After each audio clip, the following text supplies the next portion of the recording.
Good morning, everyone. I would ask everyone in the room to please take a seat. We're going to get underway at this point in time. Well, good morning. My name is Clint Jurke. I'm the Agronomy Director for the Canola Council of Canada and one of the two co-chairs of this conference along with Dr. Sally Vale.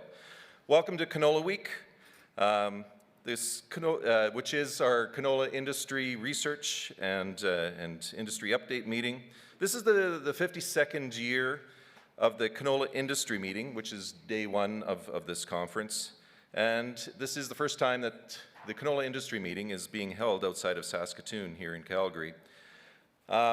This meeting, of course, was created by Dr. Keith Downey, as most of you know, and since Keith has moved to Okotoks, just outside of Calgary, we felt we had to move this meeting along to join him. And Wilf Keller, too, is now here in Calgary, so we felt that this was the best place for it. Just a few housekeeping notes before I introduce Keith to come up here and officially kick things off. Transportation. If you're not booked at this hotel, there is complimentary parking to all Canola Week attendees. Just ask the registration desk for a parking pass. And of course, I have to start, take this opportunity to acknowledge the traditional territories of the peoples of the Treaty 7 region here in southern Alberta, and the city of Calgary is home to the Métis Nation of Alberta, both districts 5 and 6. This is our second hybrid Canola Week meeting, and so all speakers and attendees that are here in the room, I would ask you to, anytime that you want to participate in the meeting with questions, please use a microphone. As we have a large online audience as well, there's probably 2 people online for every 1 person that's here in the room. So please be cognizant of our online guests and use the microphones where available. For those of you that are joining us virtually, we encourage you to contribute to the discussions that we will have here. There is a Q&A function that's located on the bottom of the navigation bar in your Zoom window. Please use this function to ask questions to speakers at any point during the presentation. All virtual attendees can upvote questions that you want answered by clicking on the thumbs up button, which will bring popular questions to the top of the Q&A window. This will help our moderators that are working here with each session to select which questions should be prioritized during the Q&A period. If at any point, for those of you that are online, have any IT issues, please connect with the IT support within the Zoom. For those of you that are in the room, we do encourage you to ask questions during the Q&A session. There will be roving mics available to you, so please use those after you raise your hand. If you need to use Wi-Fi here in the room, the network name is CCOC, and the network password key is KLR6V. You know what? Why am I reading this out? Go see the registration desk if you need some help with that. We encourage you to tweet along as well. There is a hashtag, hashtag Canola Week 2023, and if you are collecting CCA credits, there will be a QR code showed at the end of the day for each day of this conference. And if you're here in person, you can sign up at the registration desk. Speakers, we're not giving you any gifts, I'm sorry, but like last year, we will be donating to the Keith Downey Undergraduate Scholarship in lieu of speaker gifts. So, let me please introduce the one, the only, the father of canola, Dr. Keith Downey, and he will take things away.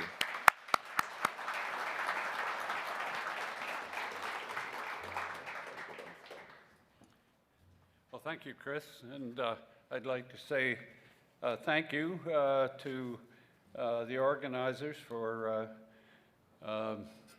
passing on that contribution to the Downey Fund for university students. Anyway, good morning. And I think we're all glad that we don't have 30 below and lots of snow.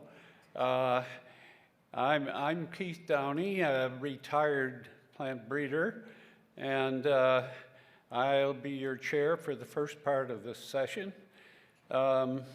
As Clint mentioned, This meeting had its origin 52 years ago when we did an emergency crop changeover from rapeseed to the first lower russic varieties of Napus and Rapa.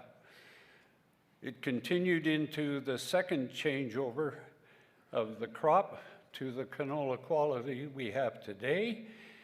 And the meeting grew from 25 or so invited guests to they were industry and research, and it's grown to the 400 participants that we have today.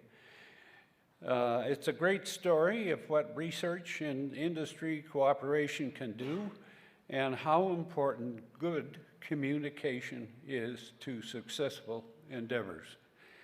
So that's what we're about to do today, communicate where we are now and what we see for canola's future.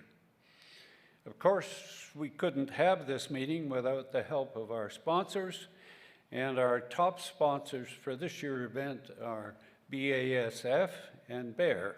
Thank you. Another big thanks to Proven Seeds for sponsoring the students we have here today, along with Alberta Canola, Corteva, High Tech Productions Limited, Manitoba Canola Growers, and SAS Canola. The support of Canadian Canola Growers Association, New Seeds, Brett Young Seeds, DI Seeds, Syngenta, Western Grain Research Foundation, and Winfield United is greatly appreciated. And I'm extending a special welcome to the media that are here today. Now, we've got a great lineup for this canola industry and innovation overview session. So let's get down to it. And our first speaker is Chris Davison, President and CEO of the Canola Council of Canada. He's going to bring us a recorded presentation because he's tied up with meetings in Ottawa, which are pretty important for the research activities that we need to have in canola. So let's see what Chris has to say. Good morning. I'm Chris Davison, President and CEO of the Canola Council of Canada. I'm sorry I can't be with you in person for Canola Week. That's something I'll definitely need to rectify for next year. That said, I'm pleased to welcome you to the canola industry meeting on the first day of Canola Week, albeit virtually. This is the first time ever that Canola Week has been held in Calgary, and I'd like to give a special shout out to everyone in the room who is based in Alberta. Perhaps you're attending for the first time, so welcome. Canola Week is an important opportunity to share views and ideas with partners from academia, industry, and government. It's an important part of charting our path forward on canola innovation and research needs that promote a vibrant canola industry. My job today is to provide an update on where the Canadian canola industry is at and what's on the horizon, both in terms of opportunities and challenges. Last year, my predecessor, Jim Everson, touched on several important themes. He talked about the success story that canola has become and the significance of canola's contributions to the economy, both here in Canada and internationally. He emphasized that our success has been powered by innovation, and that's why it is so important to link innovation with ambition and collaboration throughout the value chain. Research is vital, but only through shared vision and effort can we identify, develop, and implement the advances that will lead to even more success for canola in the future. It's so important we take the research and development work happening in labs and fields and elsewhere and transform those findings into products and know-how that will move us forward in very real ways. This is what I like to call our innovation supply chain. To be successful, we need an end-to-end system that can do several things: including commercializing and deploying new products with appropriate speed, sharing new research findings in effective, practical ways, and providing canola growers with tools, information, and support they need to do what they do best, which is to produce the best canola in the world. And so, the importance of innovation, ambition, and collaboration is just as relevant today as it was a year ago, maybe even more so. So what is new since last year's event? Quite a bit, I would say, especially in terms of new market opportunities. At about this time last year, we received some very good news about canola's future in the growing market for biofuels. After 10 or so years of collaboration, advocacy, and engagement with organizations here in Canada and in the United States, canola oil was finally approved for advanced biofuel production under the US EPA's Renewable Fuel Standard. This is a tremendously important pathway into a new market that continues to gain traction in the US and elsewhere. In fact, we're already seeing the impact of the US EPA decision. In 2023, there has been a significant increase in the volume of canola oil moving into the US. I joke with people that this is an overnight success that was just a short 10 years in the making. Another important biofuel development has been moving forward here in Canada. As we look to implement the clean fuel regulations, we recently gained clarity surrounding the regulatory guidance that supports our goal of minimizing the administrative burden on farmers and others in the supply chain, and simplifying access to what we hope will be a growing domestic market for canola-based biofuels. Now, before I move on to other topics, I feel it's important to pause here and clarify a few facts about the CFR. I expect many in attendance at Canola Week are well informed. However, there are a few things related to the CFR that bear repeating. First, it's important to recognize that contrary to some of the narrative out there, the CFR is not a tax. It's a regulation that requires industry to reduce emissions from transportation fuels sold in Canada. The focus and requirements of the CFR are on the fuel industry, not the consumer. It's also important to note that the CFR is technology neutral. The regulation sets out requirements for emissions reduction, but it doesn't specify the technology that must be used to achieve those reductions. And we know that canola is a proven solution as a low-carbon feedstock to help industry meet these challenges. This has helped to spur on processing development that will generate more economic value from canola, both on the farm and beyond. It provides market-based incentives rather than expensive government subsidies to encourage investment in different technologies. In the canola and fuel production industries, those incentives have so far been a catalyst for private sector investment to the tune of approximately $10 billion. The new investments in canola crushing capacity will support greater value-added processing domestically, which will add value for farmers while also helping to diversify canola markets and reduce market risk.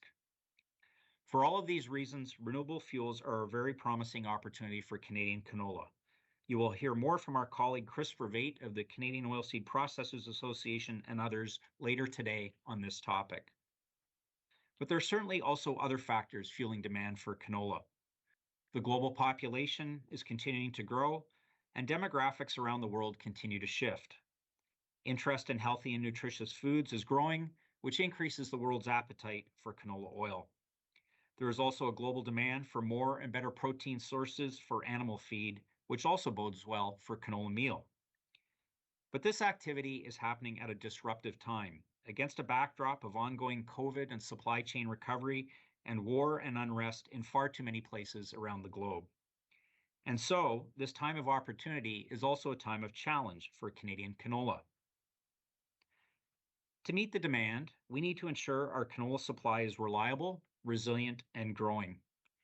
That means we need to adopt technology that will enable us to produce even more canola. And we need to continue making investments to increase productivity, both on farm and otherwise.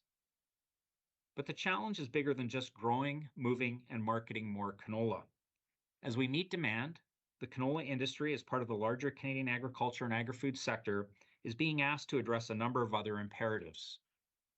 They include growing more food with fewer inputs and less impact, producing more high-quality food, navigating the impact of climate challenges and weather volatility, and reducing emissions associated with production. So on the one hand, we are being asked to increase production and productivity in support of global food security and economic growth.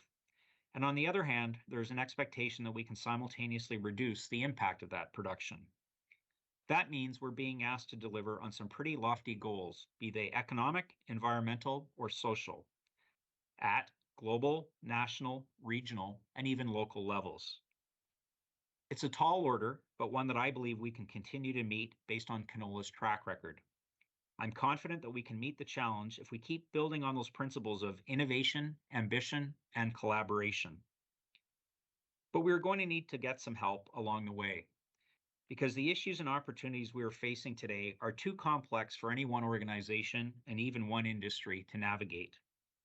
Ambitious goals can be good, but they must be matched by an equal ambition of science, research, and development. Our spirit of cooperation must extend not just through the Canadian canola industry, but also through the entire agri-food sector and through government. Now, more than ever, we need an appropriately tensioned policy, programming, and regulatory system. In other words, if we're going to be successful, we need a complete innovation nurturing ecosystem. What does such a system look like? I think it must include the hallmarks of science and risk-based regulation, with harmonization where possible, certainly intellectual property protection, market access, and pathways for alternative products and the like. But perhaps more than anything, I believe we need a domestic innovation ecosystem that aligns with customer and market needs and that recognizes that predictability, timeliness, and transparency are critical factors influencing the success of innovation in our sector. Today, we aren't moving quickly enough. We are not demonstrating the required sense of urgency, not just to review and approve much needed innovations, but also to support timely research and development on the front end and ultimately commercialization and adoption of such innovations on the back end. If we want to establish, pursue, support, and achieve ambitious goals, we need an enabling innovation ecosystem that does the same. One good example of what can be achieved was in the news just a few weeks ago.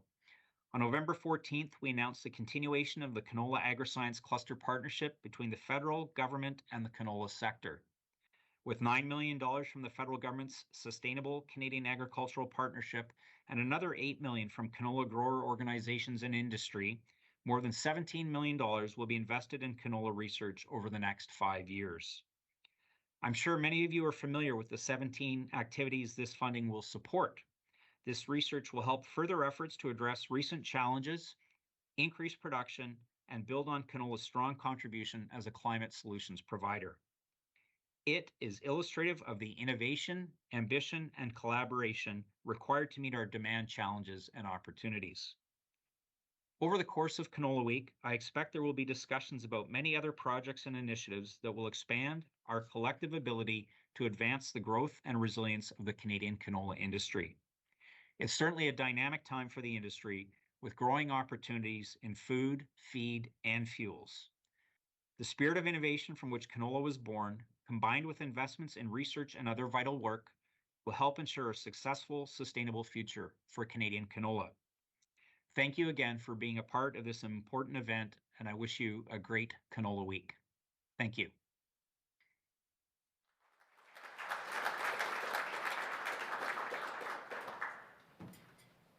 Well, thank you, Chris. And our next presenter is Dr. Martin Frauen, head breeder at the German seed company NPZ, where he has produced at least 11 outstanding winter oilseed rape varieties. And Martin, together with Dr. Rod Mailer, were recently awarded the Eminent Scientist Award at the International Rapeseed Canola Conference in Australia. So congratulations to Martin. Martin will bring us a recorded presentation entitled Genetic Gain and Productivity of Winter Oilseed Rape in Europe During the Last 3 Decades. So Let's go with Martin. Good morning to Calgary. I'd like to thank the organizers to invite me to the Canola Week this year. I'd like to present genetic gain and productivity of winter oilseed rape in Europe during the last 3 decades, which is more or less the period of introduction of F1 hybrids in Europe. Many thanks to my colleague Yves de Wiem, who sampled most of these data which I present in the next slides. A short agenda.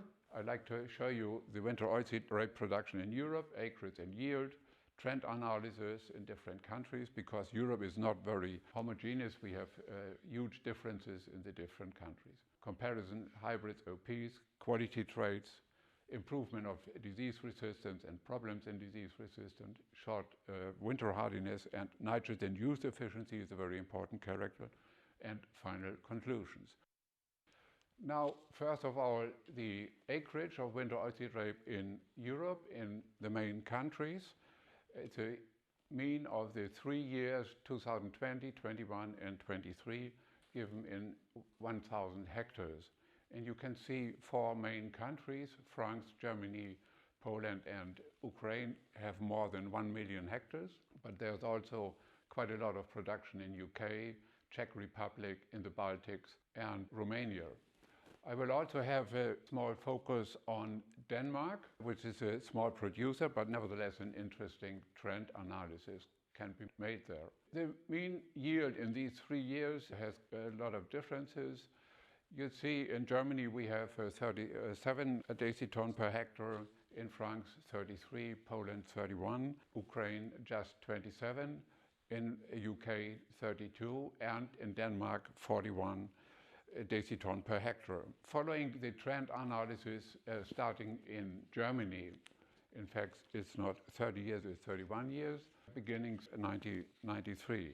We have the yield in green, and in gray shadow the acreage development in the German market. In 96, 97, first F1 hybrids have been introduced. Altogether we need roughly 10 years to finish from the starting point into 100% hybrid in the market.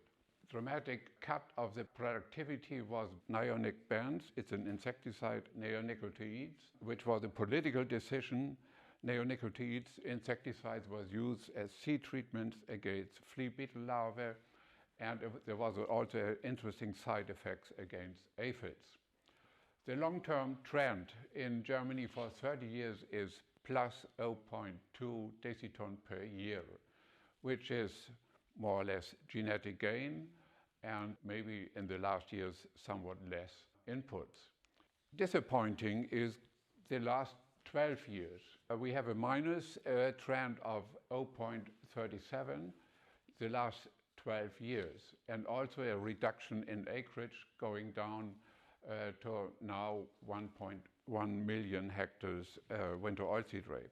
Key factor of this negative is also influenced indirectly by the very high yield in 1930, 1914, where we had 45 deciton per hectare on roughly 1.3 million hectares.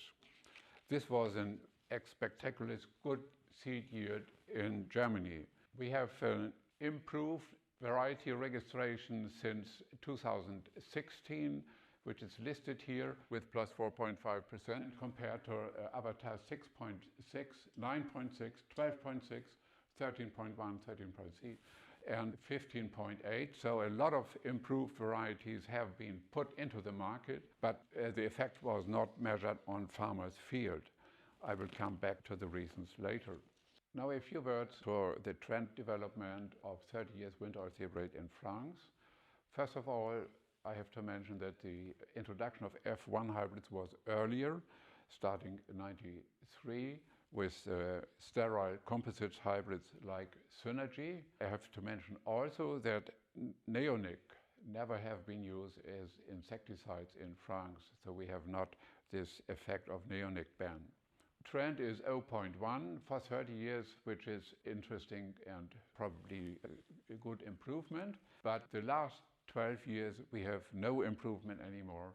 There's more or less a plateau and no yield improvement on farm level. Now, UK, the development last 30 years is linear trend is plus 0.2, similar as in Germany. And we have the introduction of F1 hybrids the same year as in Germany. Neonic ban, the similar situation as in Germany. When you see the last 12 years, there's again a negative trend of minus 0.21, 22. Also, the acreage is going down significantly from 800 to roughly 400,000 hectares. A lot of reasons are influencing these, especially difficult control of flea beetle. The next is Poland, where we have a 30 years improvement on a quite high level of plus 0.36 deciton per hectare and year. The introduction of the F1 hybrids was somewhat later in 1920, and the neonic ban was the same as in Germany and UK, with some exceptions for regional use of that product. Interesting is that the acreage is going up significantly from 40,000 hectares to more than 1 million hectares today. And the last 12 years, there's again a very interesting positive yield development on farmers' fields in Poland. Reasons are many for that. The later introduction of F1 hybrids was one, and today the farms are bigger and better managed. Probably also less winter damage the last 12 years. In Denmark, which is a country with only a small acreage of winter oilseed rape, roughly 200,000 hectares today, and there's a very high improvement on farmers' fields the last 30 years of plus 0.54 deciton per hectare and year. One reason is that the starting point with 25 deciton was quite low. We have to mention that in the 1980s, Denmark was more or less a spring oilseed rape country, so the farmers have to switch from spring into the winter and to have a learning phase for that. There's an interesting development the last 12 years in Denmark. We have a slight positive increase in yield of 0.12 deciton per hectare and year, starting with a quite high level of 38.7. So more or less the average of winter oilseed rape production in Denmark is now 40 deciton. I think this trend plus 0.1 is showing more or less the true gain of genetic gain in yield on farm level. In Denmark, we have less stress conditions, less growing stress conditions like drought, heat, and frost in comparison to other regions in Europe. We have a quite good farm management on the Danish agriculture. The Danish farmers have learned to grow winter oilseed rape on a low nitrogen level, which I will show later on. We are coming now to the comparison F1 hybrids versus OP varieties. In Poland, we have a very traditional situation, and since today, OP varieties are in official tests and also in the market. But on the other hand, the yield performance of F1 hybrids are significantly better since 10 years, so there is no reason from variety trial experiments not to grow F1 hybrids in Poland. In UK, the situation is some more difficult, also from a breeder's point of view. Many years, OP varieties had the same yield level as F1 hybrids, at least on variety trials. Maybe on farmers' field it looks somewhat different. Only the last 4 years, we have better performance of F1 hybrids also in the variety trials. Today, the market shares of F1 hybrids are significantly above 90% in UK. A few words to the genetic gain in quality traits. Here we have the comparison of a random collection of old and very old and younger varieties. The yellow columns showing the oil content, starting with high erucic varieties, very traditional one, single lows including Jet Neuf, double low OP varieties, and then double low hybrids. And you can see there is an improvement of more or less plus 4% in comparison with the single low into the best double low hybrid varieties today. But on the other hand, the protein content shown in the green line is significantly lower today, the protein content in the seed, and we know that the protein content in the meal has been also no improvement. This is a fact. We had a good genetic gain in oil content, but we lost protein content in the modern varieties. The genetic gain in disease resistance is showing in the next slides, starting with Foamer, where we have, based on this CTPS protocol, an artificial infections with infected stubbles, moistening, and so on, which is a protocol which has been used since many years in the same level. And here the results are listed since the year 2013 until today. And you can see that susceptible varieties like Oil Roll and Falcon have a higher infection rate today than a few years before. The same happens, which is surprising and giving some critical questions to Jet Neuf, which is more susceptible today under these artificial infection conditions in France than before. Also, the RLM7 resistance, which we have in DK Extorm, is more susceptible today than the years before. Or positive genetic improvement is showing by the variety Napoli, which is based on the resistant gene RMLS. A little disappointing from breeders' point of view is the average of all varieties. You see that the average of all varieties is not improved, so breeders still have to take into account blackleg resistance for critical situation. The next slide will show you the disease like leaf spot, Thyllinosporium, which is more or less, or was more or less, a UK disease starting in Scotland under mild, wet winter conditions, autumn and winter conditions. You see here the light leaf spot disease forecast in UK in different years.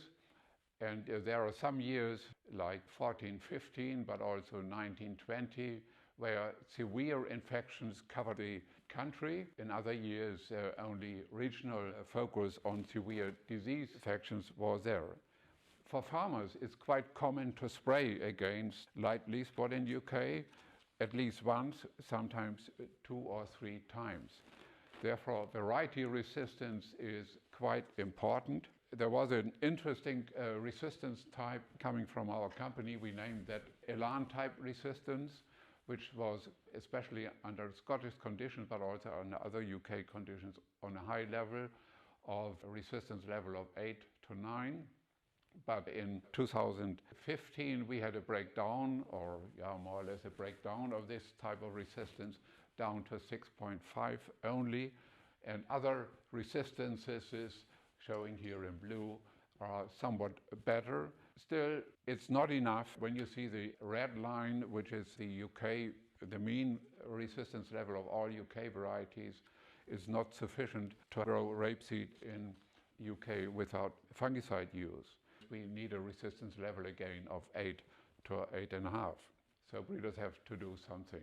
The next is clubroot. Clubroot in Europe is quite common more or less everywhere. You see in the dark green areas where clubroot is the heavy disease. Nevertheless, farmers don't grow clubroot resistant varieties for insurance reasons.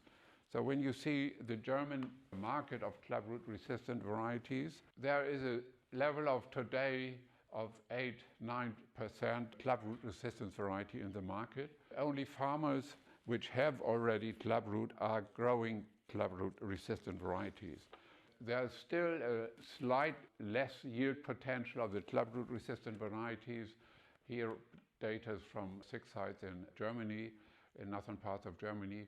The green columns are showing the yield performance of clubroot resistant varieties, and the gray ones are conventional Czech varieties. Still, we need some improvements. Now I like to come to the turnip yellow virus. Turnip yellow virus was well controlled by the neonic seed treatment because there was an interesting side effect. The aphids in the autumn had been controlled, so there was no autumn infections by aphids with turnip yellow virus. And immediately after the neonic ban, we had a lot of trouble with turnip yellow infections in winter oilseed rape. Very quickly, resistant varieties came through the registration systems and came into the market. Today, this is the example for Germany. Today we have more than 25 resistant varieties on the German list.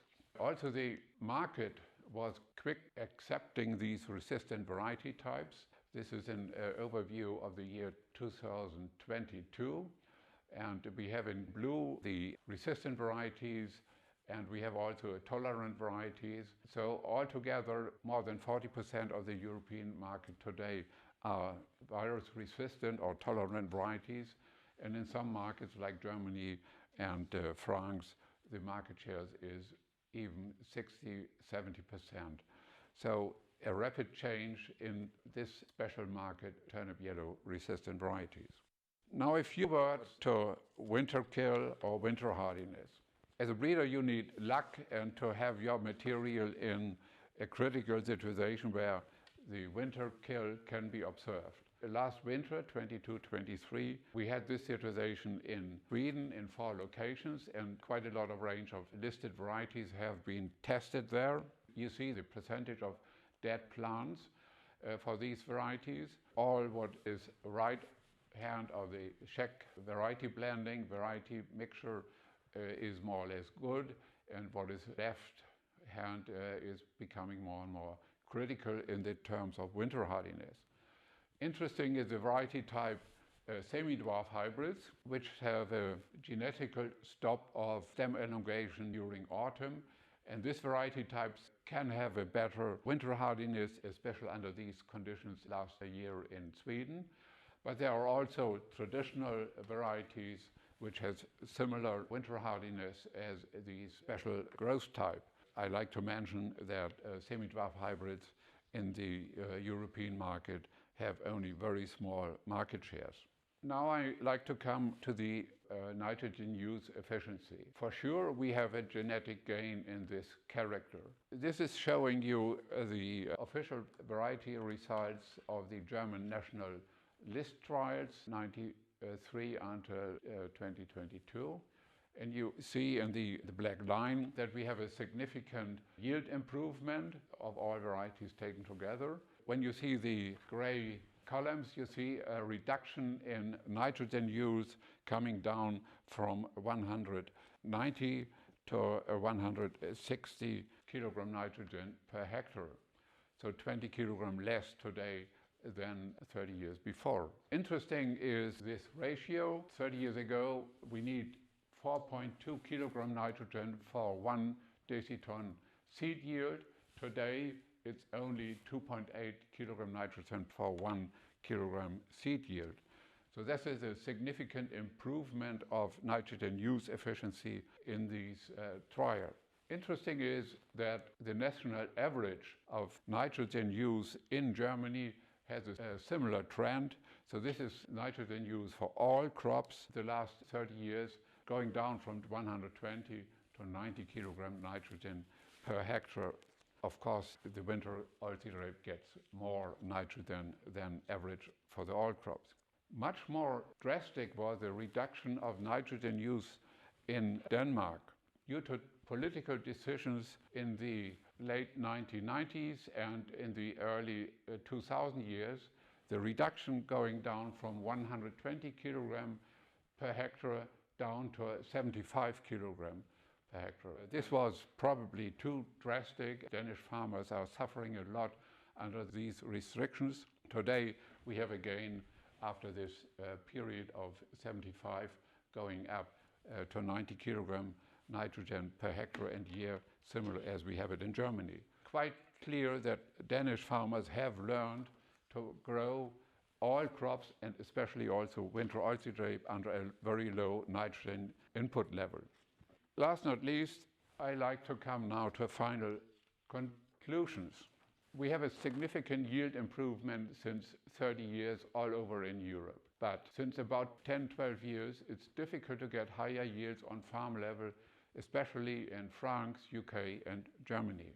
A positive yield trend is still today in Poland and in Denmark.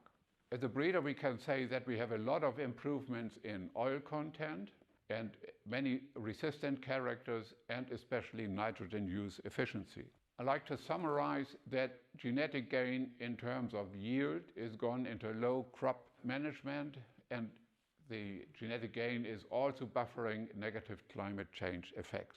I'd like to thank you for your attention, and I'd like to comment that winter oilseed breeders still have a lot to do. Thank you for your attention.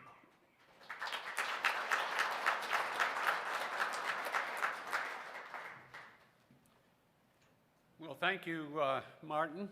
I had hoped that he would be available for questions later on, but I understand that that's not the case. We will continue on. Our next speaker is Chris Manchur. He is an agronomy specialist with the Canola Council of Canada and provides agronomic advice and support to growers and agronomists across the eastern half of Manitoba. Probably more important is that Chris coordinates the research and innovation through the Canola Agronomic Research Program, or CARP, and the Sustainable Canadian Agriculture Partnership in the canola cluster. And he also helps in establishing the research priorities and funding through consultation with the provincial growers organizations and the industry. Chris is here with us in Calgary to introduce us to Sustainable CAP Canola Cluster. So you're on, Chris.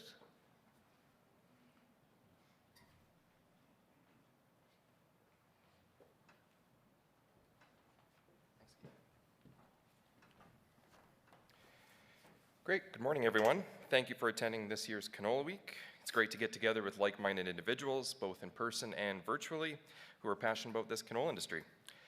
I'm number 2 of the 3 Chris's you're going to be hearing from today, and I'm really excited to be talking about our newest Canola Agroscience cluster through the Sustainable Canadian Agricultural Partnership. Canola is a real true embodiment of innovation. From breeding for traits to developing new end uses, canola has thrived through the efforts of researchers across the prairies and beyond. It truly is impressive what's been done so far, and when I look to the future, it sure seems bright. Over the past decade and a half, public-private partnerships have been key towards unlocking the innovative potential of this crop. One of the most prominent examples of this is through the Canola Agroscience Cluster, which began all the way back in 2009 through Growing Forward 1. In that initial cluster, we saw a broad depth of research activities ranging from canola oil health studies to updating crop nutrition recommendations. The combination of public and private dollars enabled large-scale studies with broad collaboration across academic institutions, research centers, and Agriculture and Agri-Food Canada. This pattern of success has continued through 2 more agroscience clusters, Growing Forward 2, and most recently, the Canadian Agricultural Partnership, otherwise known as CAP. With now CAP concluded in March, stay tuned for the publishing of new findings that will help guide best management practices and see the potential of new technologies be introduced. This brings us to today, the Sustainable Canadian Agricultural Partnership, or Sustainable CAP for short. This cluster will take us to 2028, with most projects having a 5-year duration. For this cluster, we have 4 provincial grower associations, the Canola Council of Canada representing the value chain, and AAFC. We also have a few industry partners providing in-kind support for specific projects. To say that partnerships across the entire agricultural value chain is valuable is somewhat of a misunderstatement, really. While I mentioned previously that combining of research dollars to fund larger projects is a net positive, collaborating together brings many different perspectives and ideas to the table. Work began on this cluster almost 2 years ago, where in the time since there have been numerous meetings, consultations, and conversations on how we can provide the most value to all stakeholders we represent. As such, I'd like to give a thank you to the research committees, research managers, advisory boards, program officers, and administrators from all these organizations for their efforts in putting together this cluster. It was no easy feat. In the development of this cluster, we were guided by priorities that represent key concerns and opportunities in agriculture.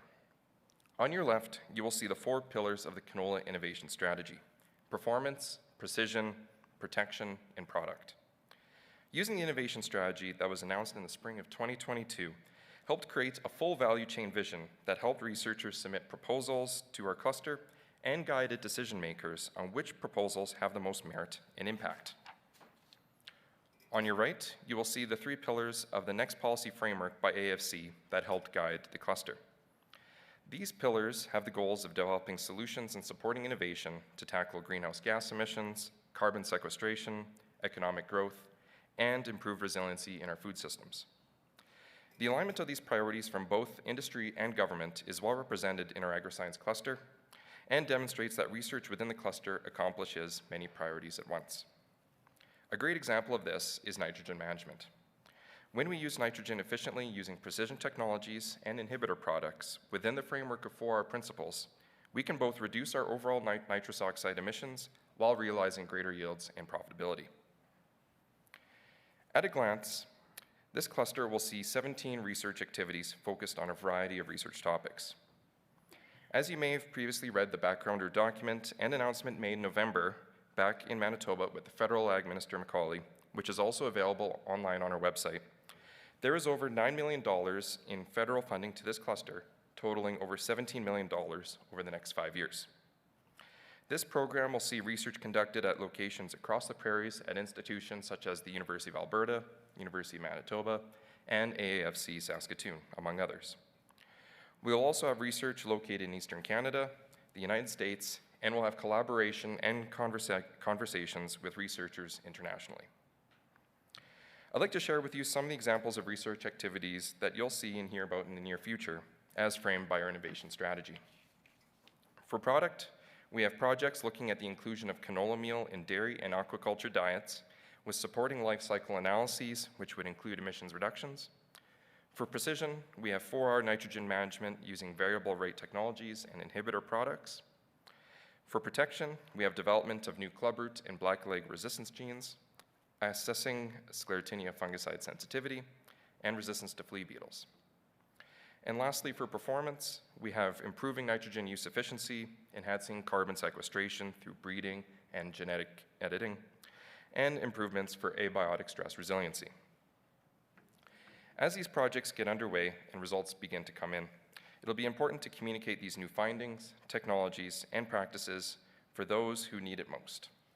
For that, the Canola Council of Canada will be well equipped to communicate these results through effective knowledge and technology transfer.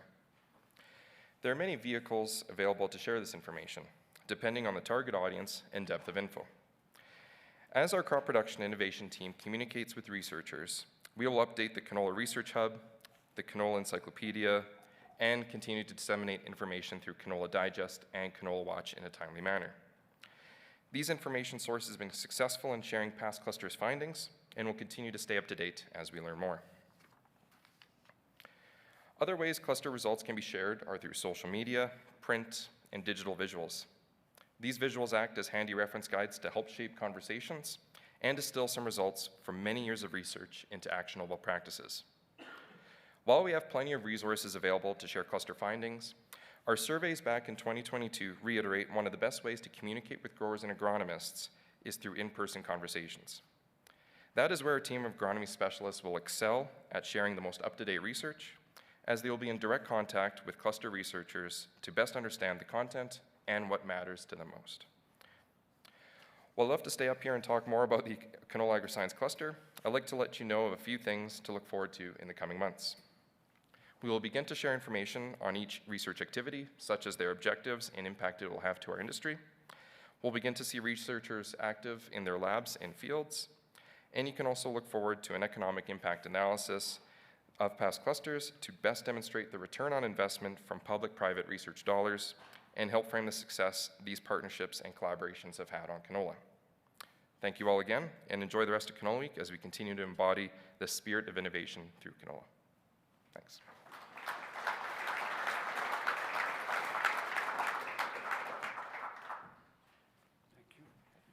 Thank you, Chris. I must apologize to those who are dialing in to us today that I skipped over our next speaker, who is Robert Wilson. And he's joining us from Australia. And Robert has long been an active grain industry representative and is past president of the Australian Oilseed Federation, which is the most important oilseed organization within the Australian grains industry. As past president of the GCIRC, he will be commenting on the highlights of the 16th International Rapeseed Canola Congress, which was held in Sydney, Australia in September. So, Robert, you're on.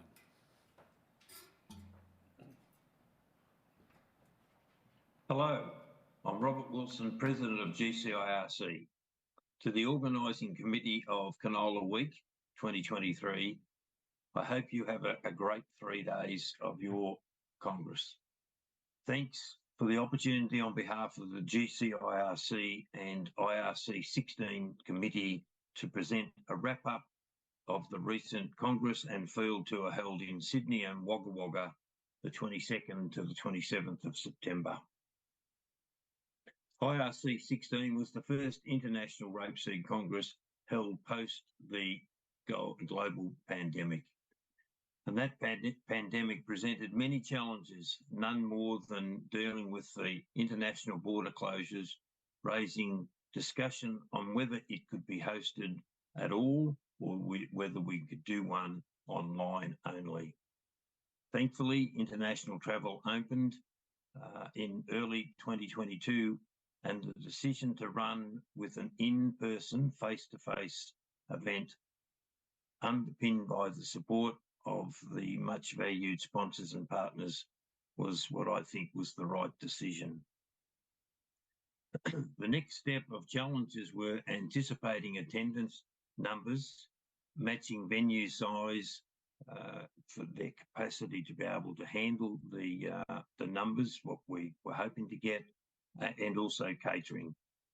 We needed somewhere that was going to be flexible, because it's not easy to 18 months out to give numbers and then expect businesses to be able to do it. But we were able to do that, and it certainly helped with the way the Congress went.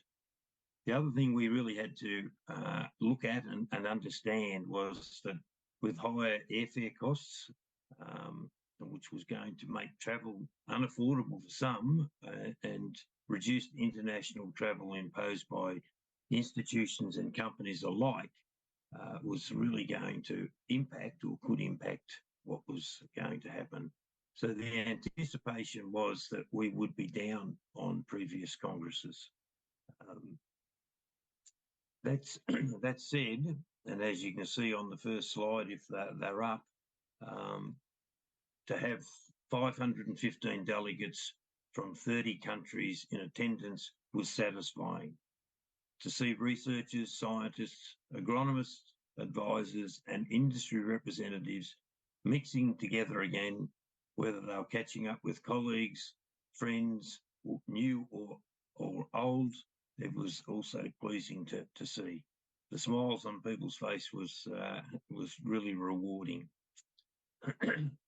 Delegates heard from 158 international speakers as plenary, keynote or oral presentations and were able to view 133 posters. The quality of these speakers and the posters was typical of what we see at IRC. It was of the highest standard. And congratulations to all the speakers and poster presenters. The pre-Congress field tour to Wagga Wagga in the heartland of canola growing area of southern New South Wales and hosted by the New South Wales Department of Primary Industry at the Wagga Wagga Agricultural Institute was attended by over 120 international guests and around 200 local growers, agronomists, advisors, and industry representatives. They saw the showcase of canola research in Australia. It was, as you can see from the picture behind me, some of the work that went into that, and we really must thank the New South Wales Department of Agriculture team that did a lot of the field work and set that up. And the sign that was cut into the field behind me, IRC 2023, is a credit to Matt Dunn, who is the agronomist with the DPI. Delegates were also treated to some of the finest local produce, and as we visited two popular venues, the one being the craft brewery and the other being a well-renowned winery. Also, delegates on the tour were able to take a bus tour back on our way back to Sydney via the nation's capital, Canberra, which many of the people in the room or online would know hosted IRC 10 in 1999. As part of the three-day Congress in Sydney, the welcome reception and gala dinner were held off-site. Delegates were treated to the welcome harbour cruise on a yacht called the Jackson, which is one of a famous fleet, and to be able to cruise the harbour and see the Sydney skyline, the lights, looking at icon places like the Opera House and the most famous Sydney Harbour Bridge was breathtaking, and I don't think that anybody got off the boat and was disappointed. The gala dinner was situated at another iconic venue, and that being Luna Park, situated on the north side of the harbour, giving delegates a great view under the bridge back to looking at the city, and also a great view of the Opera House. That was an event that most people talked about the next day, so yeah, we were very pleased with the way that went. The Congress itself, IRC 16, was a success, and thanks largely go to the delegates that attended. As I said earlier, it was great that we had so many that were able to come down under. I know that it's a fairly big commitment, particularly at a very busy time of the year. To the very strong and dedicated executive and program committees, and also to the generous support of our sponsors and partners, it would not have been possible to host such a prodigious scientific event. These events are only held every 4 years, and in 2027, 4 long or very short years away, the Congress will be hosted in Paris in June of 2027. Thank you for the opportunity to give an update, and I wish you all the best with your Congress over the next 3 days. Thank you very much.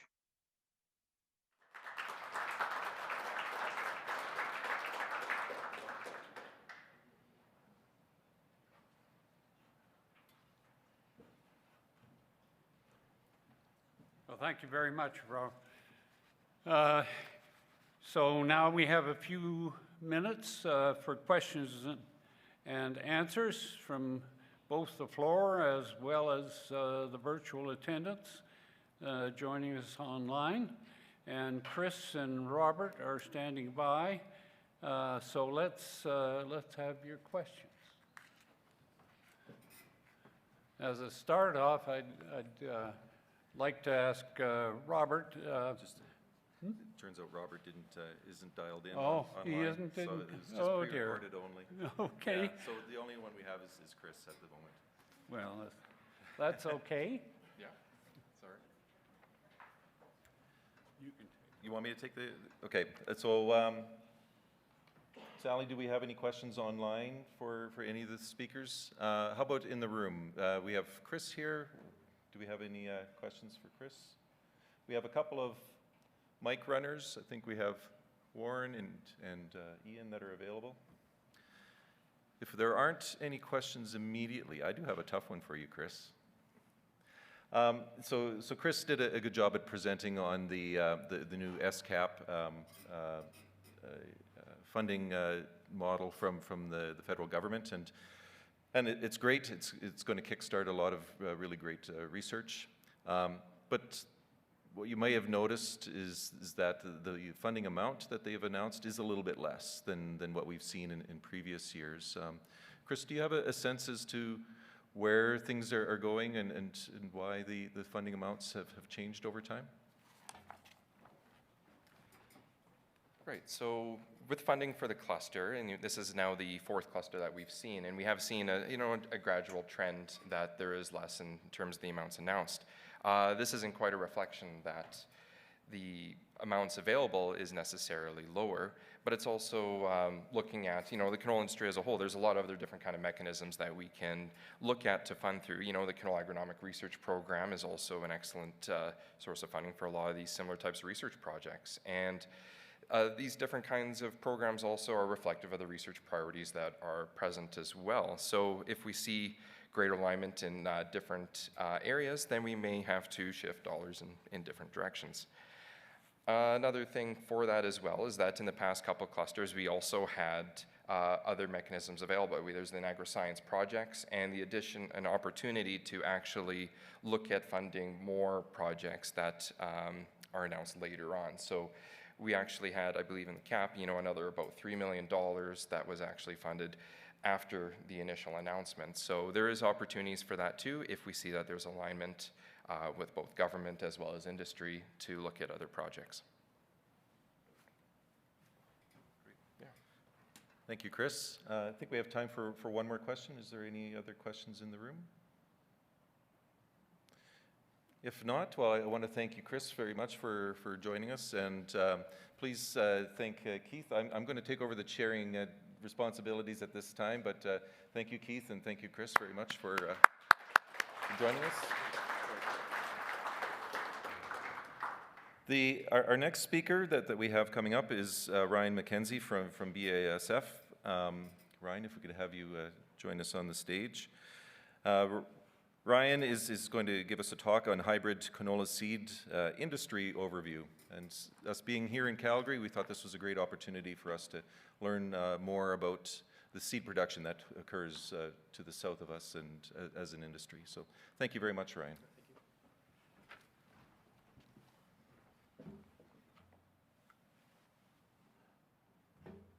Yeah, so good morning, everyone. Really appreciate the opportunity and the time everyone's taken here this morning to let me talk to you about hybrid seed canola production. As Clint said, my name is Ryan MacKenzie, and I'm an agronomy manager with BASF down in Lethbridge. My team and I were the ones responsible for producing all of the InVigor hybrids here in Canada. We make hybrid canola by crossing a genetically distinct female with a genetically distinct male. And how we make that cross is by transferring pollen from the male plants across to the female plants. And we have to do this all the while maintaining physical separation between the two. Once that cross has been done and the pollen's been transferred, we'll wait for the flowering period to be done. Once that's done, we'll ask our growers to come in and destroy the male plants. We'll get them to harvest the female plants, and the resulting seed is what we sell as hybrid. So most of the seed canola we produce is done in southern Alberta during the summer, but we also may supplement with a bit of production, which is done in Chile during the winter. We've been growing hybrid canola in southern Alberta for over 25 years now, and it really was chosen as an ideal growing area because a couple main reasons. One being the climate. We have a fairly long growing season here, and as well ideal day length for canola growth. Another big reason is we have access to irrigation in this area, and that's a big one too for us because it really allows us to control how much water as well as when that water is made available for the crop. At the end of the day, we chose to be in these areas because they are the lowest risk of production for us and highest reward at the end. So that made them candidates for seed production. So as you can imagine, because we're growing in an area where there is irrigation, where the climate is fairly favorable, the growers that we work with, they do have a lot of options for other high-value crops. Some of the main ones that we compete with year over year are silage. So there's a lot of silage growing in southern Alberta. It supports the feedlot industry there. Potatoes, there's sugar beets, beans, commercial canola, and as you can imagine, there's competition even between the other seed companies. On top of those competitions, we also have factors that really are sometimes unknown to us, but are definitely out of our control. And these are things that, even though they are out of our control, we do our best to be prepared for. A couple good examples recently of these are insect pressure and also extreme weather. Southern Alberta tends to be prone to hailstorms throughout the summer, tornadoes from time to time, and even though we can't predict where and when these events are going to happen, we have to do our best to mitigate the severity of their impact. And the way we do this is we spread our production across that entire growing region that I showed there before. That way, if we have a hailstorm in one area, we have got production in other areas so that we haven't lost our entire crop. A second factor that's becoming more and more prevalent, and we see it more so probably with our grower cooperators and our pollinator cooperators, is access to farm labor. So we all know farming's an extremely busy job with a reasonably short period of time to get a lot of work done.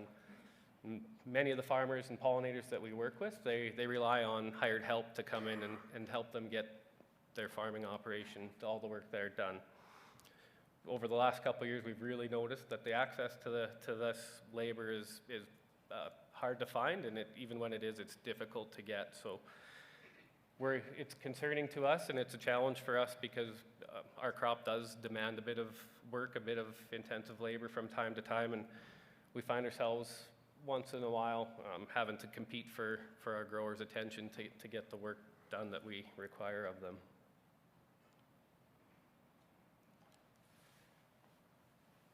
So we do understand, showing the map again there from before, that we are in a finite area. We're not in a limitless production area.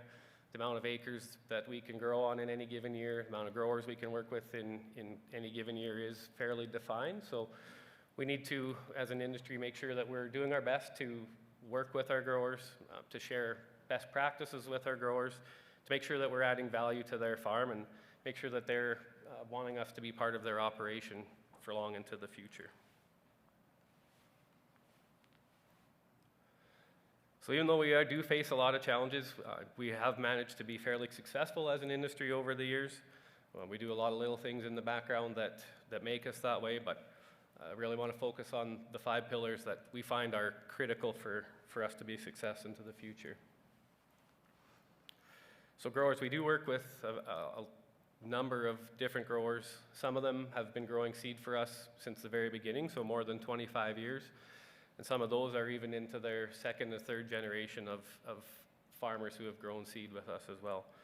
These are growers who are very knowledgeable about what they do. They're very committed to being seed growers, very skilled at being seed growers, and are very dependable for us, so we can go back to them year over year.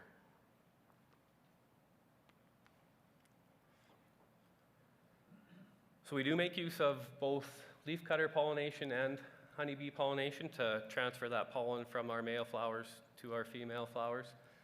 And so we've had pollinator partners who have been with us, again, similar to the growers for a long time, again, many since the very beginning of our production days. These, again, are guys who are experts at what they do. They're very committed to what they do, and they've been very, very good, very strong partners for us as an industry.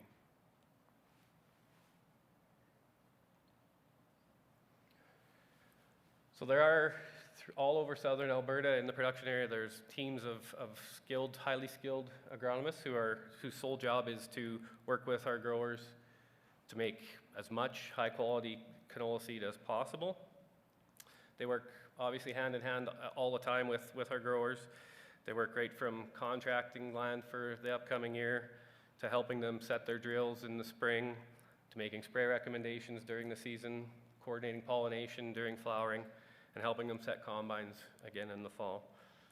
They do all of this to help us make as much quality seed as possible, which is great, but a lot of times I think, and I know, that the amount of time they spend with their growers, the relationships they've built with the growers they work with, they're putting all that effort in for them as much as they are for us, which is great.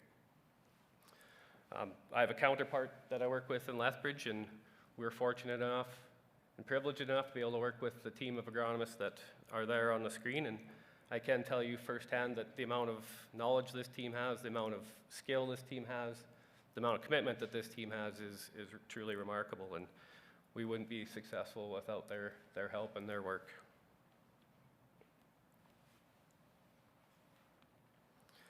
So to ensure that we're making quality canola seed, the Canadian Seeds Growers Association has a document that we have to follow with a set of regulations and standards set out on how to grow seed canola. As an industry, we look at this document as the minimum. So we're always working our best to exceed these standards to the point where we have dedicated quality teams that are looking at these standards. We'll rewrite some of our own standards to improve on these, to make them better even. And that's just, again, to ensure that we're selling the highest quality product possible. We do understand totally that quality is our number one. It's paramount to our success, and we think that having these teams and living and breathing quality every day is a way that we can be successful.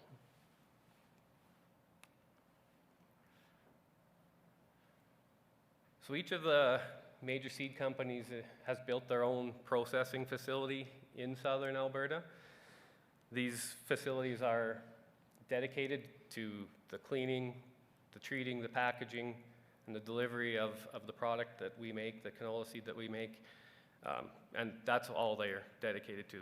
There's canola seed facilities and only canola seed facilities. They're the largest canola facilities in the world, and the capacities that they're able to achieve are unmatched, which they have to be, because truly they have from when my team finishes harvest in October until when the customers are planting our crop in the spring, which is May typically. That's the timeline they have to get all that seed processed and delivered into the hands of our customers. So obviously their focus is a lot of times on capacity, on throughput, but even more so, lots of times their focus is on quality. Again, if we don't have a quality product, then we don't have anything. So their focus is there.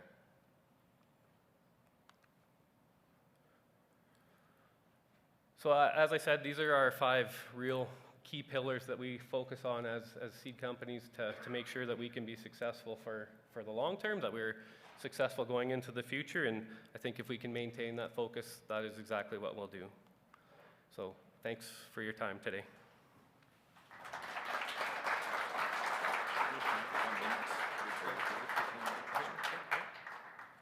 All right, we have time, 1 minute for questions. Do we have any that are online, Sally? Nothing that's come in online? Do we have any questions in the room for Ryan? Around seed production? Oh, we got one coming from Keith. Yeah, the regulations on land requirements are in the Circular 6, but I suspect you have a requirement from an industry point of view of having a much longer period between growing seed on land. How many years do you require between crops? So great question. We really do strive to be at the 3 years that the Circular 6 requires us to be at. You're right, it's a very lofty goal, and lots of times we are a bit more than that, but what we do as a company, I think as an industry we'll do, is we'll send our agronomists out actually in the spring previous to the year of production, and we'll scout all of the potential fields for the upcoming season. And as long as they've met that 3-year requirement, and then any of the scouting requirements that we have set out, if they qualify for both of those, then we will grow on those fields. And that can be that three-year period. We really do want to achieve that. It's not always possible, but we're trying to get there. All right, well, thank you very much, and thank you, Ryan, for joining us. And please feel free to pepper Ryan with questions during the breaks and that as we go along, but thank you for joining us. Yeah, thanks. Please join me in thanking. Good job. Our next speaker is Dr. Habibur Rahman, and he is going to be giving us a presentation on canola breeding and research at the University of Alberta. If you haven't had the opportunity to meet Habib, he's a professor at canola breeding and genetics at the Department of Ag and Food at the University of Alberta. He's earned his PhD from the University of Copenhagen and worked in Denmark with a Danish seed breeding company as a senior canola breeder, and is prior to joining the University of Alberta back in 2003. It's been 20 years already, Habib? Time flies, boy. Well, please join me in welcoming Habib. Here's your, there's also a clock down there that gives you a minute. Forward. Thank you very much, Chris, for introduction, and thanks to the organizing committee to ask me to make this presentation. I have to find this, how it works, huh? How it works. This one, okay. Yeah. So before I go ahead with my presentation, I would like to give an overview or introduce this questionnaire. On the left side, you can see there's lots of different areas in canola breeding research. In the middle is the details of these areas, and the right side is score. Score is 1 to 9 score. Score 9 is the top priority. So I sent this questionnaire to all seed companies for their feedback to get some idea what industry wants us to do research, but I got feedback only from 3 companies, and then I put this mean values or average values from these 3 companies on the right column. So you can see that clubroot resistance using Brassica A genome resistance received priority score of 7 to 8, and then clubroot resistance in the C genome, Brassica oleracea resistance, received the top priority, that's score 9, and other, that's cold tolerance at seedling stage, and then increasing oil content without sacrificing protein content, received score of 7, and genetic diversity, especially using the C genome of Brassica oleracea, received priority score of 8. In fact, my research is mainly focused on clubroot resistance and genetic diversity. I don't need to introduce what is clubroot resistance. Probably most of you know very well. In regards to genetic diversity, so several researchers has demonstrated or proposed that it's important to broaden the genetic diversity for sustainable improvement in canola yield, and especially in hybrid. So my focus is on genetic diversity as well. So here I am showing the well-known Brassica U triangle, 3 diploid and 3 amphidiploid species. Brassica napus evolved from Brassica rapa and Oilseed. So we evaluated more than 400 Brassica accessions for resistance to different Plasmodiophora brassicae pathotypes, and identified several resistance sources, and we integrate resistance from winter canola cultivar Mendel and rutabaga cultivar Brookfield and Polycross, and Chinese rapa, Chinese cabbage, and turnip, as well as from Brassica oleracea kale. In regards to genetic diversity, on this, you can see that the A and C genome of Brassica rapa and oleracea are genetically very distinct from the A and C genome of Brassica napus. So these 2 species can be used to broaden the genetic base of Brassica napus, and also within Brassica napus, that's rutabaga and winter canola. They are very much genetically distinct, and then we can also use the genetic diversity of these for broadening the genetic base of Brassica napus canola. So we integrate genetic diversity from several winter canola, several rutabaga accessions, and Brassica rapa, as well as Brassica oleracea. First, clubroot resistance, integration of clubroot resistance from Mendel. So we made several crosses, and then from there we developed several canola quality clubroot resistant lines, spring growth habit line.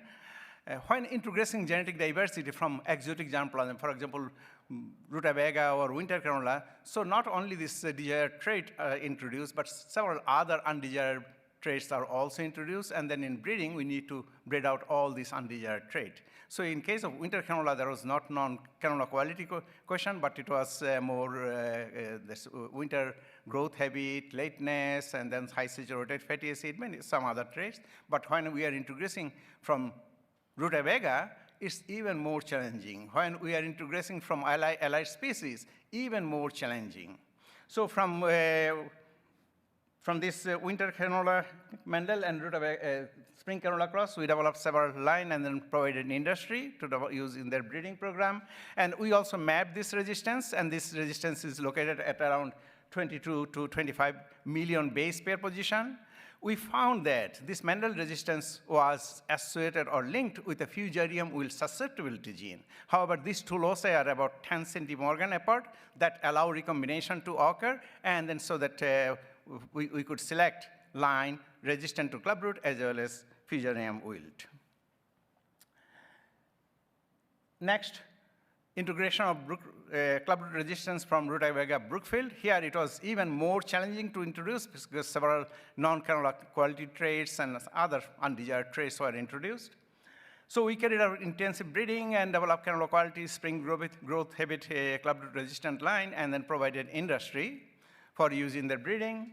And then we, this Brookfield resistance, it showed resistance to not only a single pathotype, it showed resistance to multiple pathotypes.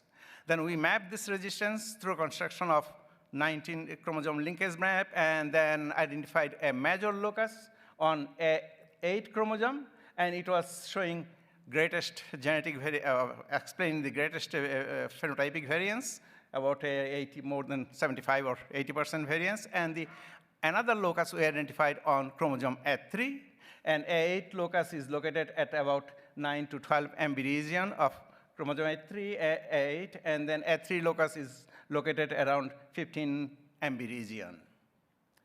We also carried out several omics-based studies to understand host pathogen interaction and to identify putative candidate gene, and then we also developed marker based on these genes for use in breeding.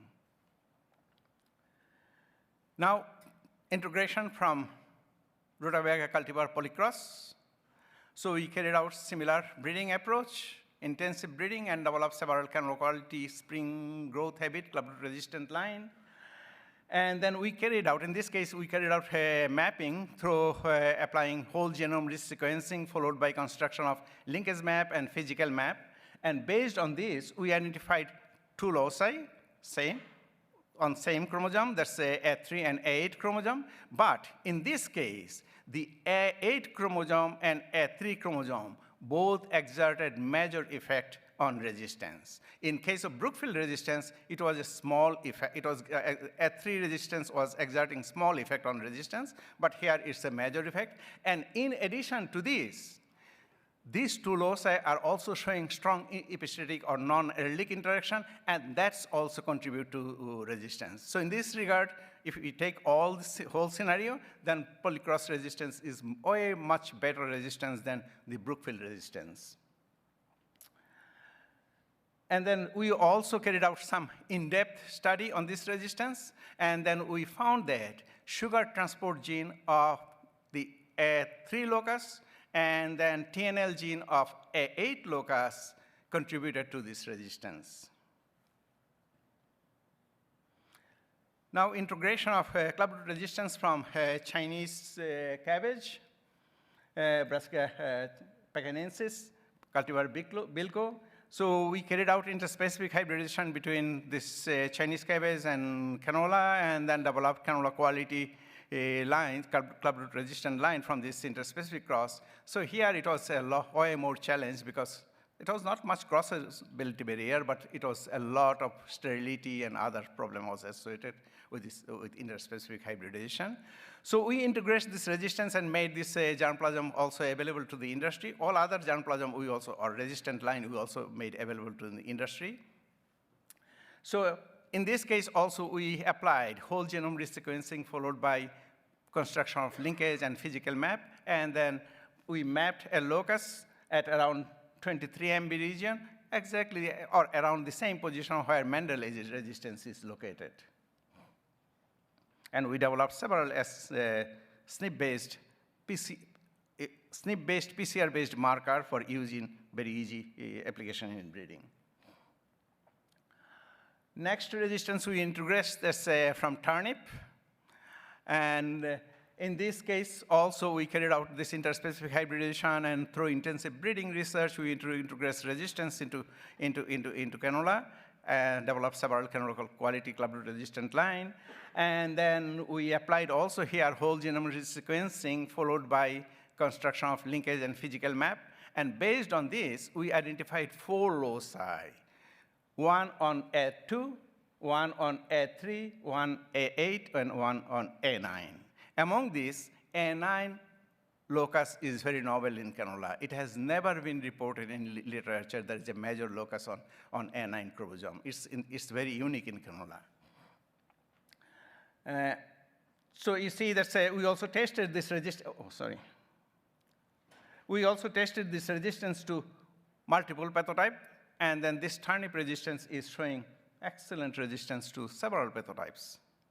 And University of Alberta has submitted an IP protection application from this, and this is under process. And we also carried out several transcriptomics and proteomics analysis on this resistance, and currently developing marker based on these transcriptomics and proteomics studies. So integration of resistance from Brassica oleracea. So getting more and more difficult. Integration from Mendel, rutabaga, and then Rapa, it was even more challenging, and oleracea is even more challenging. It's extremely difficult to get an interspecific hybrid between these two species. In vitro cell and tissue culture technique is essentially needed for this. And even if we apply in vitro tissue culture, cell and tissue culture technique, but it's very extremely difficult to get a hybrid. Okay? But we were able to get this hybrid and then carried out intensive breeding. And then you see that in this case, you see that here, you see early generation population has, this is chromosome number of Brassica napus canola, and early generation population had way greater number of chromosome than Brassica napus. So we had to stabilize this to make the population, which is similar to Brassica napus. And also from this interspecific cross, you see that's what kind of plants we can get. Ugly plant, probably you will not like it, but yeah, in the end, it's possible to get good canola plant from this interspecific cross. We carried out, we tested about more than 12,000 plants and self-pollinated early generation plant manually because there are self-incompatibility and sterility. A lot of things were involved. So to develop this clubroot resistant line from this interspecific cross, and several lines showed resistance to multiple pathotypes. Currently, we are stabilizing this resistance, and then we'll be also mapping this resistance and characterizing this resistance. Now, switching gear to genetic diversity. So we crossed several winter canola and rutabaga, and then carried out intensive breeding and developed thousands of canola lines, and we provided some of this line to the industry for use in their breeding. Yeah.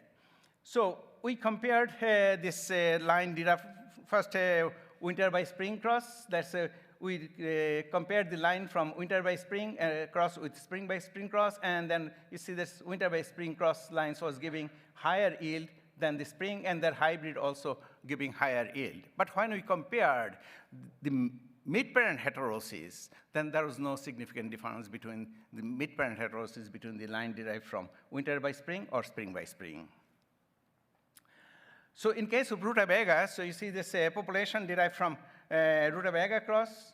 The inbred line, they are not giving much higher yield than, or not higher yield than their check or parents, but some of the hybrids were giving higher yield, and we carried out genetic diversity analysis and then studied the relationship between genetic distance of the inbred line and with mid-parent heterosis, and then mid-parent heterosis versus seed-yielding hybrid. In both cases, it was showing positive, significant positive correlation. And also we tested this, carried out analysis, heterozygosity versus mid-parent heterosis and heterozygosity versus hybrid yield is showing the significant correlation. So indicating that rutabaga alleles is contributing to hybrid. We integrate a lot of, we developed a lot of canola lines from Brassica oleracea and Napus cross, and then tested the inbred lines in their hybrid. And then for most of the traits, there is no significant difference. But for yield, there's hybrids were giving significantly greater yield than the inbred lines. Oh, I am almost done.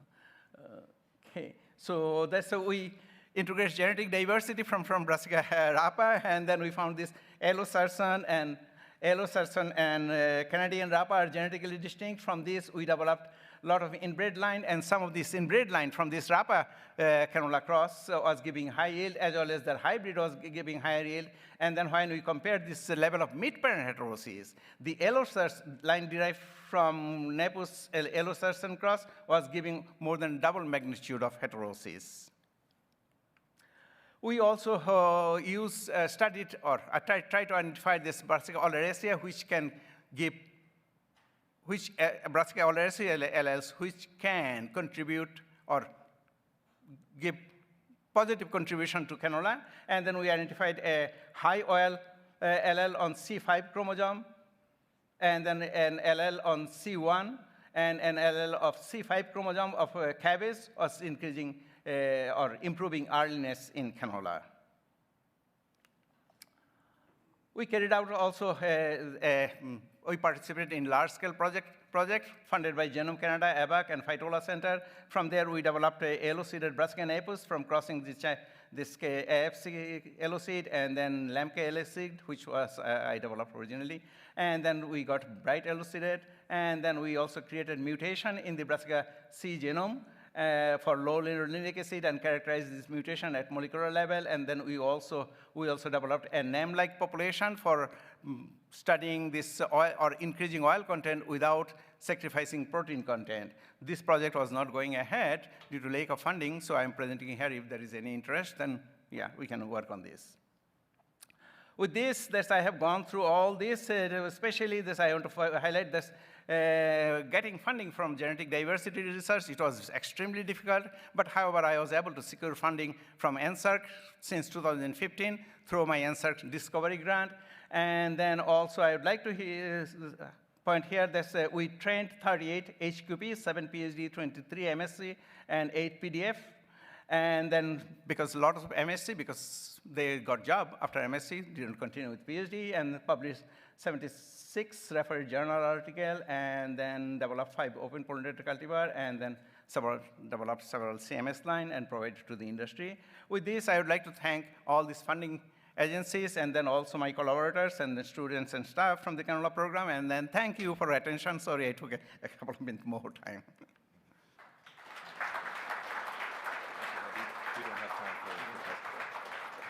Thank you, Habib. Unfortunately, we don't have time for questions, but certainly hit up Habib during the break for any burning questions you have on his breeding program. Our next speaker is virtual as well. We have a recorded presentation from Jerry Hatfield, but I do believe he is waiting online. No? Oh, we've lost him? Okay.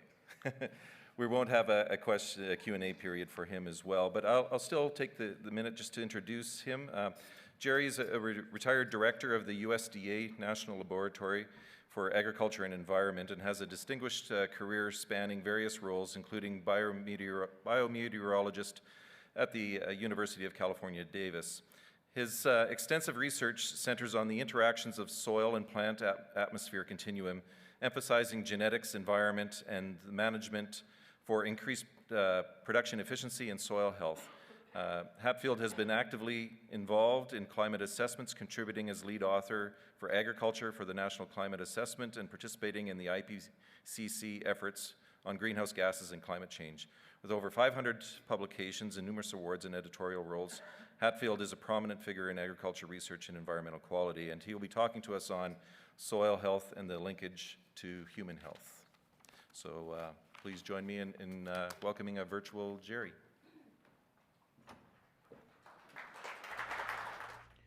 There's an increasing amount of attention being paid to the linkage between soil health and human health.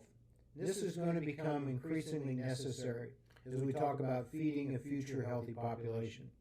As we begin today, we need to think about how do we begin to understand what soil health is and what human health is. Soil health is really the assessment of how well a soil performs all of its functions now and how those functions are going to be either preserved or enhanced for future use. Human health is this complex state of physical, mental, and social well-being, and not merely the absence of a disease or infirmity. And so as we begin in this process, let's begin by thinking about the functions of soil. We want soil to support our plants. We don't want plants falling over. We want it to be a water reservoir to supply the water that a plant needs to grow. We want it to supply the nutrients for that plant to increase its growth, as well as we talk about later, the nutrient density. There's being increasing attention being paid to the role that soil plays in terms of carbon cycling, especially carbon sequestration, as part of the role in climate change mitigation. And then finally, we've always valued soil for the capability of being able to decompose pesticides or antibiotics that are put into that soil. So the question becomes, is how does soil health relate to human health? This linkage is what we need to begin to explore. And let's begin to think about it from this perspective. Here's a study by Wishmeyer and his colleagues that looked at all the literature around the world and said, what were the factors that caused soil to change, particularly in soil organic carbon? And the first factor that they found that was across all locations and systems and everything else was the role of microorganisms in fauna. And then followed by the texture, the clay content of the soil was highly important. And then finally, how we were using that land and what management was associated with that. The type of vegetation that's on that land, the climate that surrounds that parcel of land that we're talking about, the topography, how that particular area is situated, the parent material, and then finally the physics and chemistry. If you think about all of these factors and how they're related to the dynamics of soil change out there, the first factor was biology. If you then begin to look at it and say, how does soil positively change over time? Just using this example of a staircase out there, the first rung on this stair or ladder that we're going up is biological activity. Biology needs to be fed, it needs to have water, it needs to have all this energy, it needs to be protected, it needs to have air, things that you and I want. This is what the biology wants as well. We begin to change the biological activity. What we see is an increasing rate of organic matter turnover. We see improved nutrient cycling going on there. These are the invisible processes. We don't see those, we know they're happening, but we do see things like improved soil structure, improved aggregate stability, improved water availability, translated into improved plant growth out there. So you can see that there are indicators of soil health as microbial activity, changing organic matter, increasing availability of nutrients, and the stable aggregates that are in there. Recently, there's been a great deal of attention paid to regenerative agriculture. What are agricultural practices that are associated with positively changing that soil? And we see there's really these 5 things. Increasing soil armor, which is basically keeping crop residue on its surface, protecting it from raindrop energy, modifying that soil microclimate, not tilling it as much because that tillage reduces carbon into the soil, it disturbs that microbial system, keeping continual living plant roots on that soil as much as possible because that's a continual input of energy into that soil microbial system. Plant diversity, that plays lots of different ways in terms of how do we influence what's going into that soil, how do we keep that living plant root out there, and then finally the incorporation of livestock and adding livestock into that system, either from living livestock or utilizing the manure that comes out of livestock onto that system or soil as well, because it's the carbon and nutrients that are really driving this. So we think about these different processes that are going on in terms of regenerative agriculture, and we translate that into what it means for soil health, is that we see that increasing our soil health begins to change the nutrient density of grains and vegetables and fruits. We're seeing a product that has a higher density of nutrients per unit of calorie that's there. We see that also translated into improved protein content, because if we are increasing nitrogen going into that system, nitrogen is one of the building blocks of proteins. We see an increased protein content of grains and nuts and forages out there. And we also get an improved overall quality of these plants and plant products. We see that those plants become much more resistant to diseases or insects. All of these different things begin to play together. A simple process that starts by how we change the biological activity, how that relates to the plant out there, and then finally what we see in the plant product as well. So if you think about this nutrient density, begin to roll that into what this means for us as humans, is think about it from the perspective of the benefits of eating nutrient-dense foods, because we have more nutrients per calorie. That can help you maintain a healthy weight. We're not eating what some people refer to as hollow calories, is that each of those calories is packed with more nutrients that are available to us. They give us a reduced risk of the common health concerns that are related with aging and nutrient deficiencies. We get reduced risk of anemia, cognitive impairment, and osteoporosis. You think about how we're influencing the blood in terms of anemia, the brain functions in terms of cognitive impairment, osteoporosis in terms of all the things that are associated with calcium cycling within the body. And then finally, when we begin to eat nutrient-dense foods, we also see improved sleep, because now we have a healthier body that's able to basically regulate its metabolic function that translate into a healthy sleep environment as well. If you think about these from different perspectives and look at it, the value of nutrients is that nutrients really have 3 functions. They provide energy, they contribute to the body structure, and they help regulate chemical processes within the body. You think about when you go in for an exam from your doctor and everything else, they're looking at your blood work, they're looking at your bone density at times, they're looking at your cognitive function, all those different things that go on. And you see these different functions begin to play. We always are talking about energy, and energy is what we put into the soil to improve that biological activity. The nutrients that are taken up by the plant supply us energy. They help us change our whole body structure. And then this regulation of chemical processes in the body are really this foundation piece of health as well. So if you think about this from a different perspective, what you really have in the linkage to human health is calorie for calorie. Human or nutrient-dense foods fuel your body with more of what it needs for good health. We have more vitamins, more minerals, more complex carbohydrates, lean protein, healthy fats, and less of what it doesn't. We don't have such things as saturated fat, high sodium levels, or sugar content as all of this.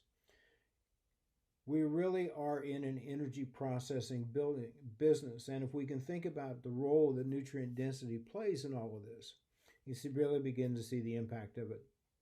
And so you see this eating these nutrient-dense foods promotes a growth of good bacteria. Our systems and biological systems in our human body are much like the soil, which are made up of a lot of different microbial activity. We have a lot of different bacteria going on within our system as well. They positively affect the production of the different chemicals. When that production is optimum, our brain sees all these different positive messages. Your mental state can begin to look at it and begin to look at these changes in these different dynamics. But what we